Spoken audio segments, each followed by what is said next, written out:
இந்த பிஜேபியை DMK attack பண்ணுறதுக்கும் ஏடிஎம்கே அட்டாக் பண்ணுறதுக்கும் அடிப்படையில் வித்தியாசம் இருக்குதுன்னு நினைக்கிறேன். அதாவது ஒரு அண்ணன் தம்பி சண்டை போடுறதுக்கும் எதிர்த்து வீட்டுக்கார சண்டை போடுறதுக்கும் வித்தியாசம். பிஜேபிக்கும் ஏடிஎம்கேக்கும் பிஜேபிக்கும் டிஎம்கேக்கும் ஐடியாலஜிக்கல் டிஃபரன்ஸ் இருக்கு. ஐடியாலஜிக்கல் டிஃபரன்ஸ் அவங்க வந்து அதை சொல்றதில்ல. எல்லாரும் அரசியல்வாதிகள் பேசுறது வேற செய்யறது வேற தனியாக விட்டுரும். அவங்களுடைய பாலிசி ஐடியாலஜி சொல்றதுல ரெண்டு பேருக்கும் ஒரு முரண் இருக்கு. Diagonal opposite. ஏடிஎம்கேக்கும் பிஜேபிக்கும் அப்படி கிடையாது. ஏடிஎம்கே வந்து ஆன்மீகத்தில் நம்பிக்கை கொண்டவங்க, இந்து மதத்தில் நம்பிக்கை கொண்டவங்க, ஒவ்வொருத்தரும் 2 விபூதி 3 போட்டு வைக்கிறவங்க.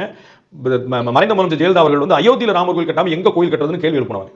கரசேவைக்கு ஆதரவு கொடுத்தவங்க. அதெல்லாம் யாரும் மறந்துட முடியாது. இவங்க வரலாறு இவங்க வந்து நிரந்தர முதலமைச்சர் எங்களுடைய நிரந்தர பூச்சல் சொல்லிட்டு சொல்லுவோம். ஸோ ஜெயலலிதா அவங்க இன்ட்ராஸ்ட் பண்ணாமல் இருக்க முடியாது. அவங்க வந்து செஞ்சவங்கிறது வரலாறு. அது மறைந்த முதலமைச்சர் ஜெயலலிதா வந்து நரேந்திர மோடியோட எப்பேற்பட்ட நல்ல ஒரு பேர் உலகத்துக்கு தெரிஞ்சு. ஒரு பார்லிமெண்ட்டுக்குள்ள ஒரு ஓட்டெடுப்பு நடக்குன்னு வச்சுக்கோங்களேன். 2 விதமா நான் உங்களுக்கு கவுண்டர் பண்ண முடியும். ஒன்று உங்களுக்கு எதிர்த்து ஓட்டு போகிறது, இன்னொன்று நான் ஓட்டெடுப்பில் பங்கெடுக்காம வெளிநடப்பு பண்ணுறது. ஓட்டெடுப்பில் பங்கெடுப்பு நான் ஓட்டு போட்டா என்ன செஞ்சிருப்பேன், உங்களுக்கு எதிராக தான் போட்டிருப்பேன். அப்போ நான் வெளிநடப்பு பண்ணுறது மூலமா என்ன ஆயிருது, நான் எதிர் ஓட்டை குறைச்சிட்டேன். அப்போ நான் உங்களுக்கு இன்டெரக்டாக சப்போர்ட் பண்ணியிருக்கேன். ஜெயலலிதா அவர்கள் பாராளுமன்றத்தில் பல சந்தர்ப்பங்களில் வெளிநடப்பு செய்து பிஜேபிக்கு மறைமுகமாக சப்போர்ட் பண்ணாங்க. இதெல்லாம் டேட்டா. நான் சொன்ன எதுவுமே வந்து ஒரு